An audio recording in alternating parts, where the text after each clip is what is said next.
Hey, welcome back. Grab a blanket, dim the lights. Pretend you didn't just check your phone for the 12th time tonight. And let's drift into the sort of history that manages to be both majestic and oddly disappointing when you look closely. So, Egyptian mythology. It's the one with the pyramids, the gods with animal heads, and a surprising number of family feuds. Because nothing says divinity quite like your uncle also being your brother-in-law. The thing about Egyptian myths is that they're very old. That might sound obvious, but it's worth stating. These stories are over 4,000 years old, which means they've been retold, retranslated, and reshuffled so many times that they often make less sense the more you read them.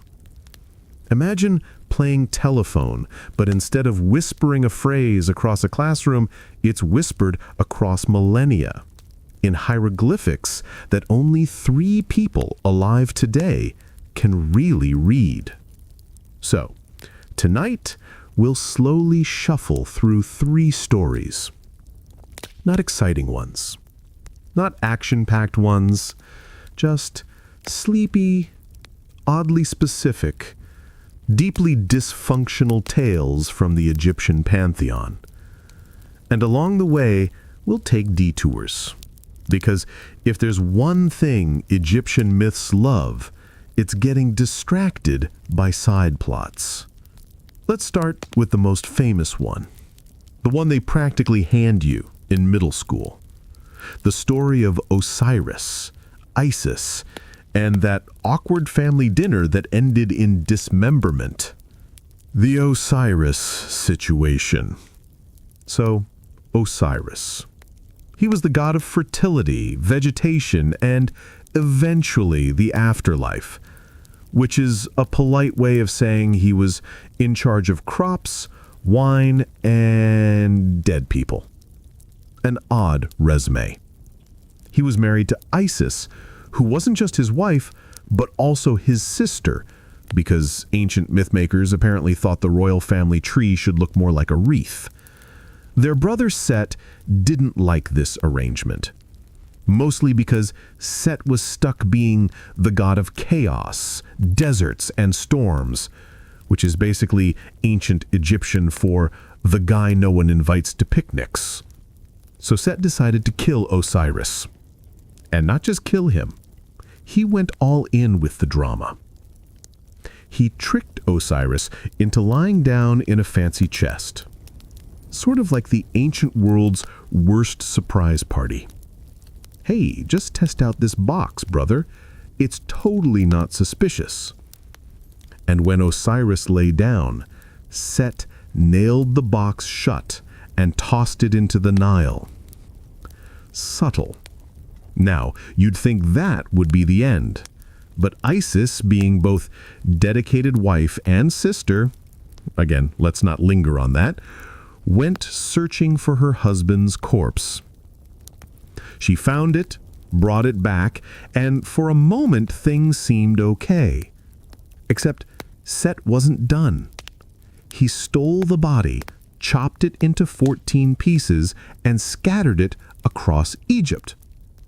Which is one way of making sure your brother doesn't show up at family reunions.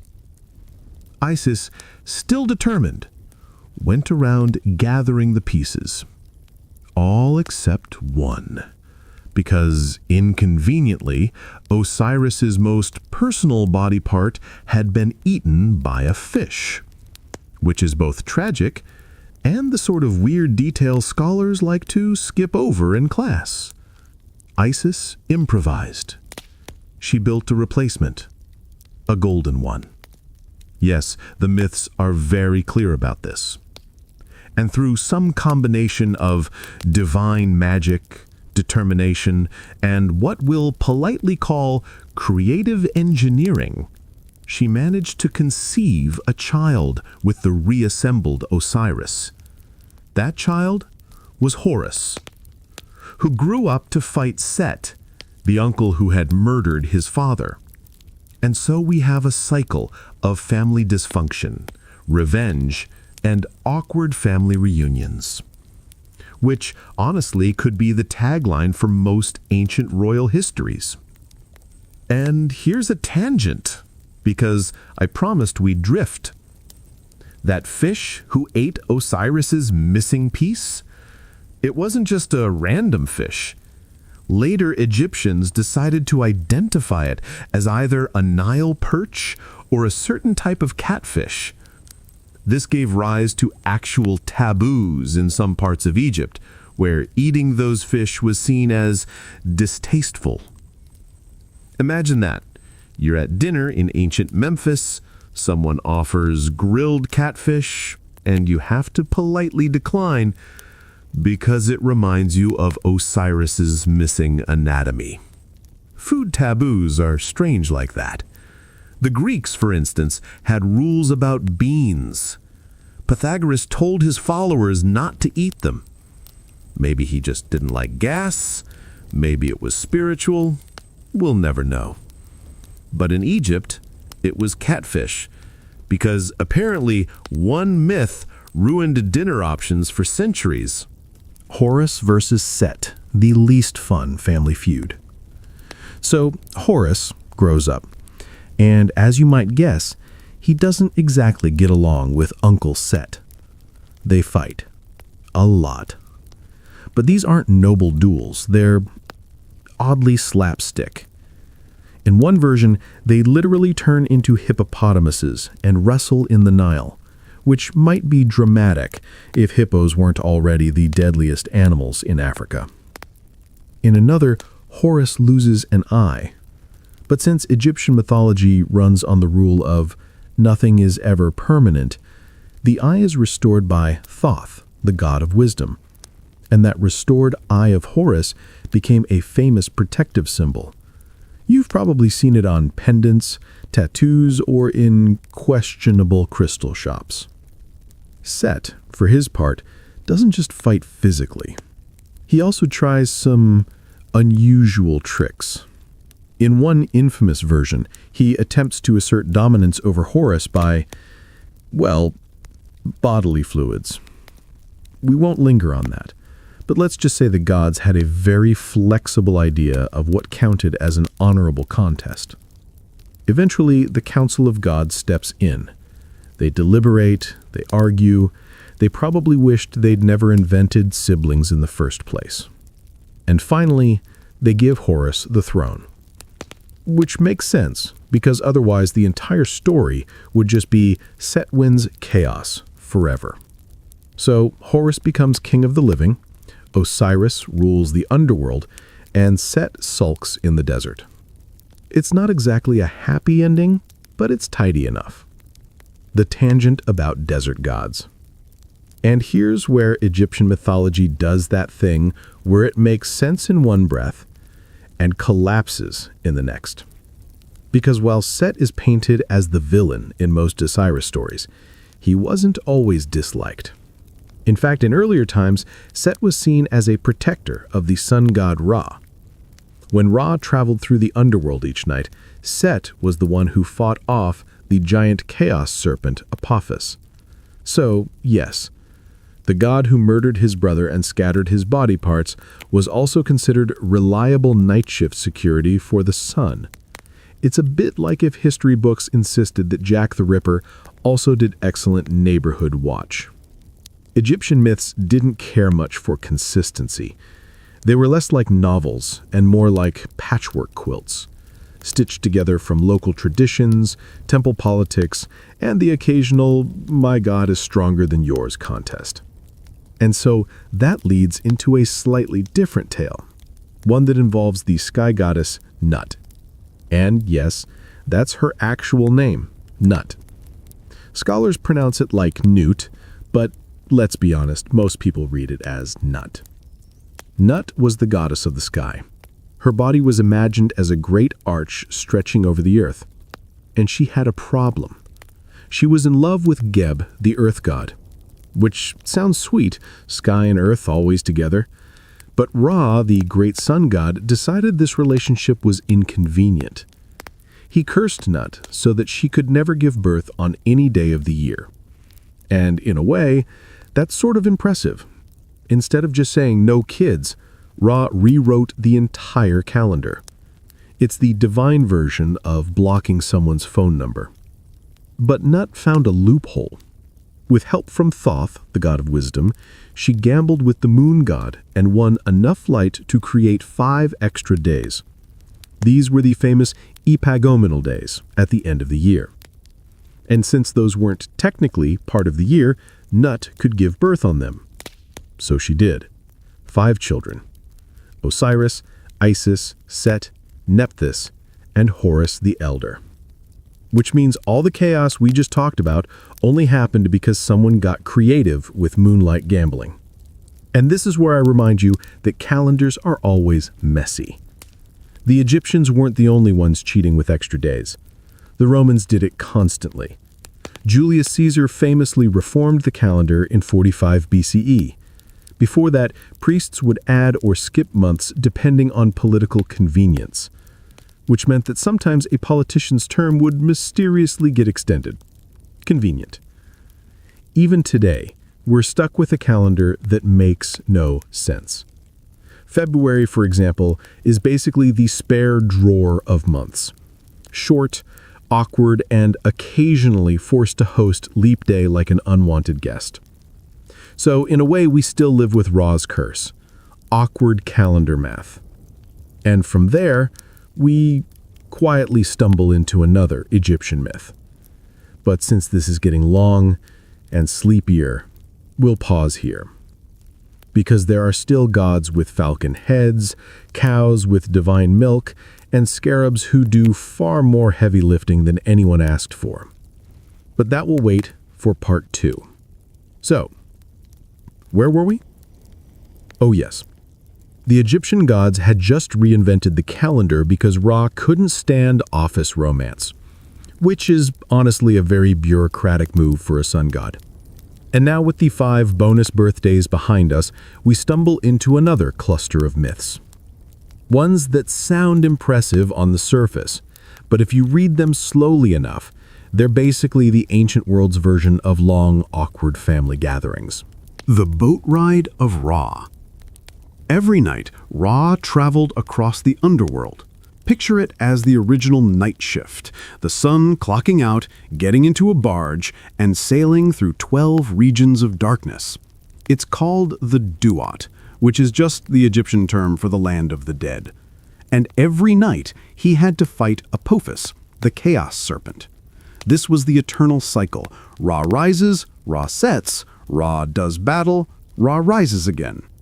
You'd think being the sun would be glamorous. In reality, it's just an exhausting commute with a daily boss fight. Now, the Egyptians imagined this with detail that borders on obsessive. Each hour of the night had its own gate, guardian, and minor demon to pass. By the 4th gate, you'd think Ra would be over it, but no, he had to smile, wave his divine ID badge, and keep going.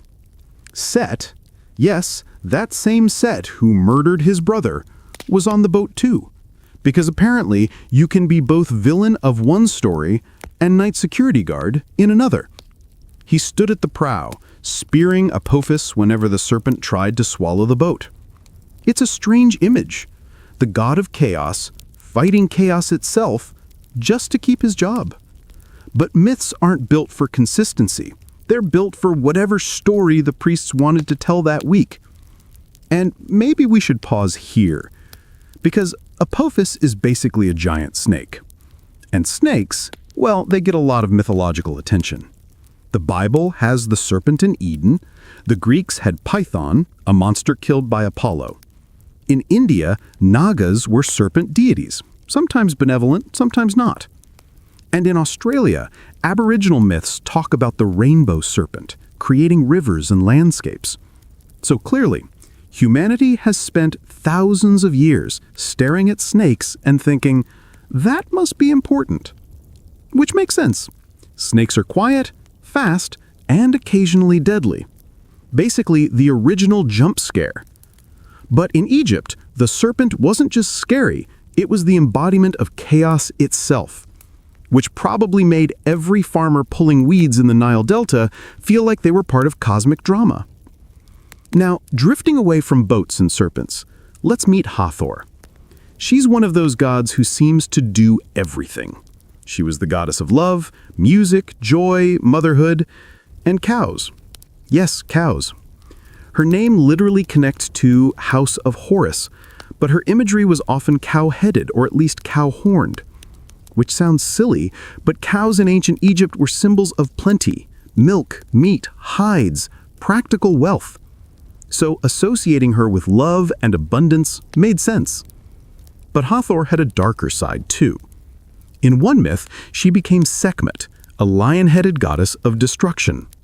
Because apparently, love and war aren't opposites. They're just two moods of the same divine being. The story goes like this. Ra got annoyed with humanity. We weren't behaving. Too noisy, too disrespectful.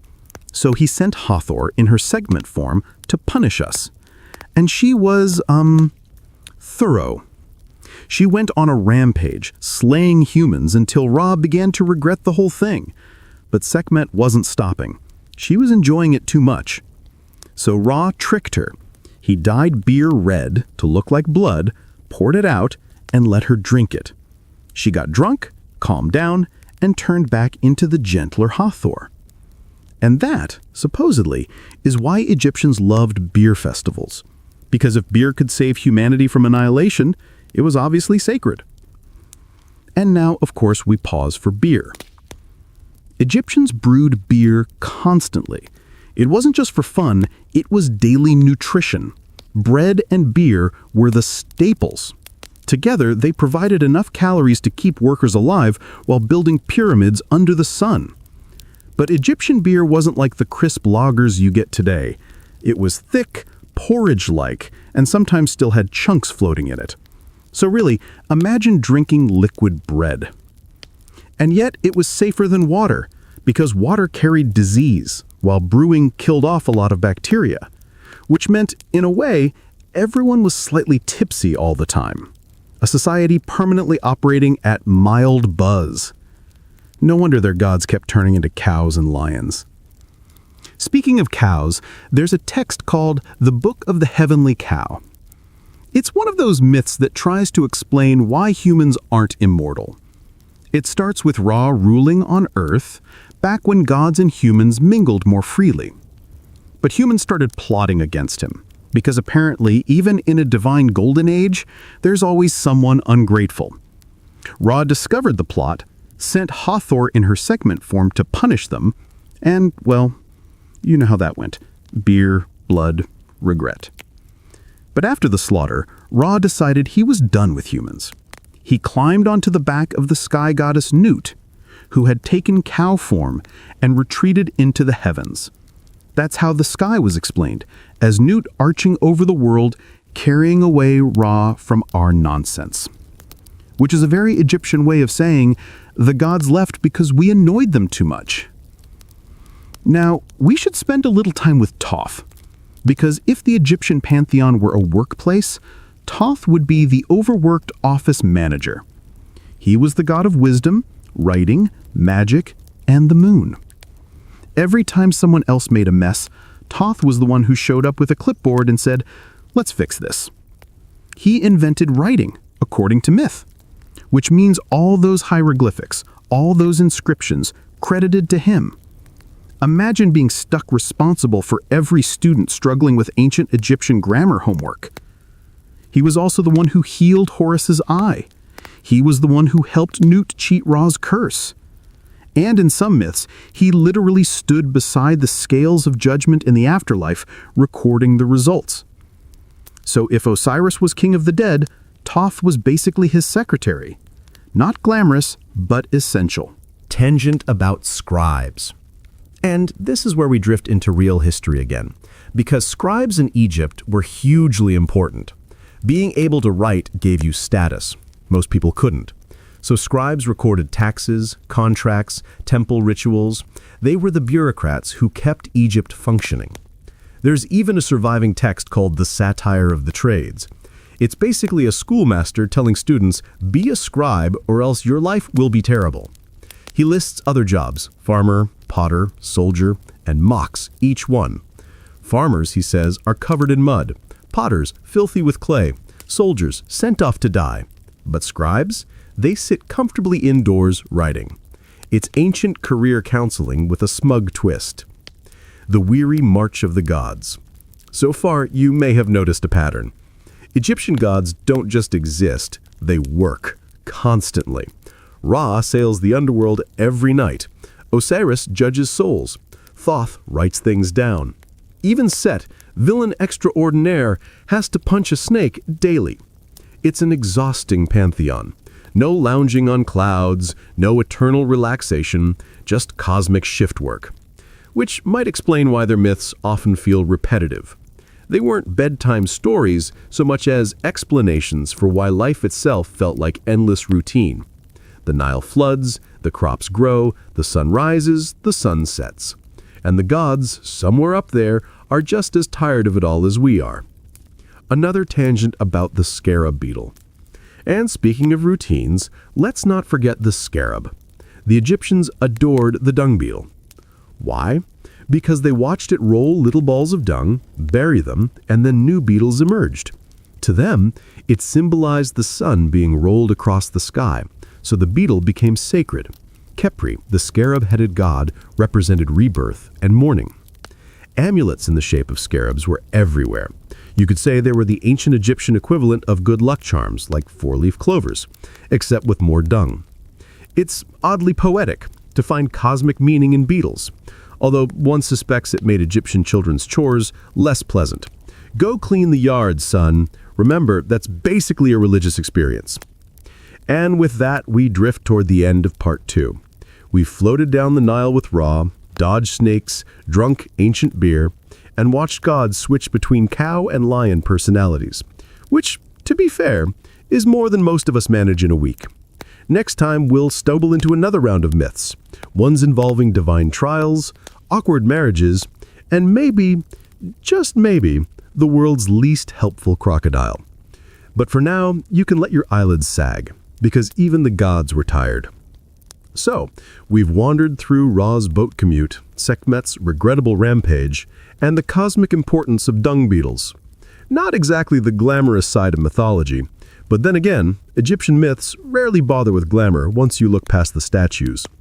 Tonight we'll stumble into another divine stories, ones with crocodiles, courtroom drama, and, because this is Egyptian mythology, yet another family dispute that could have been solved with a decent therapist.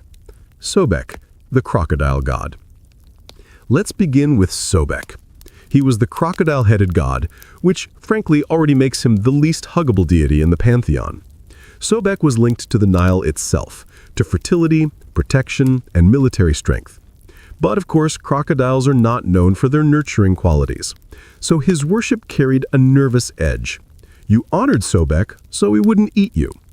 In some towns, live crocodiles were kept in temples as sacred animals. They were fed, pampered, and adorned with jewelry. Imagine being a priest, carefully hanging gold around the neck of a predator that could snap your arm off in 1 second. When the crocodile died, it was mummified. Because of course it was. The Egyptians mummified everything. Cats, birds, baboons, even ibises. Some estimates suggest millions of animal mummies have been found. Which raises the awkward question, how many temple staff were stuck with the least glamorous job, wrapping bandages around a lizard's tail? Sobek himself sometimes appears in myths as an ally. He was said to have helped recover Horus's scattered body parts. In other stories, he was associated with chaos because, well, crocodiles. So, like Set, he had a flexible resume, sometimes terrifying, sometimes helpful. It's a little like working with a coworker who alternates between saving your files and deleting your hard drive. And speaking of crocodiles, Egyptians had mixed feelings about them. On one hand, they were worshipped. On the other, they were feared. Herodotus, the Greek historian, visited Egypt and reported that in some towns, crocodiles were honored, while in others, people hunted and ate them. This probably caused some awkward archival moments. Imagine walking into one city wearing a crocodile amulet as a sign of respect, only to find out the locals consider it lunch. The Nile crocodile is no small creature either. Males can grow over 16 feet long. And yes, they were as aggressive then as they are now. So the idea of turning one into a temple mascot feels like the ultimate gamble in public relations. The Judgment of the Dead. Now, let's float into something more familiar. The famous Egyptian afterlife. When someone died, their soul was believed to travel into the Hall of Judgment. There, Osiris sat on a throne, surrounded by 42 minor judges. Because apparently one judge wasn't enough, ancient Egyptians really loved their bureaucracy. The most famous part of this ritual was the weighing of the heart. The heart was placed on a scale, balanced against the feather of Ma'at, the goddess of truth and order. If your heart was lighter than the feather, congratulations, you were pure enough to join the blissful afterlife. If your heart was heavier, you were fed to Amit, the devourer. Now, Amit is worth pausing on. She was a composite monster, part lion, part hippopotamus, part crocodile. Basically, the three scariest animals an Egyptian could imagine mashed together into one terrifying spiritual garbage disposal. So the stakes were clear: live a good life or get eaten by an abomination. It's religion with very direct consequences. Tangent about bureaucracy. And here's a thought. The weighing of the heart wasn't just about morality, it was about paperwork. Egyptians loved lists. The negative confession was a recitation the soul gave before judgment. It wasn't, "Forgive me, I have sinned." It was more like, "I have not stolen. I have not murdered. I have not gossiped. I have not kicked a goose." Yes, some versions include strangely specific claims. Which makes sense. If you live in a society where geese guard temples, kicking one is basically blasphemy. The list had 42 declarations, one for each judge. So really, the afterlife was less like a trial and more like speed dating with divine officials. "Hi, judge of the eastern sky.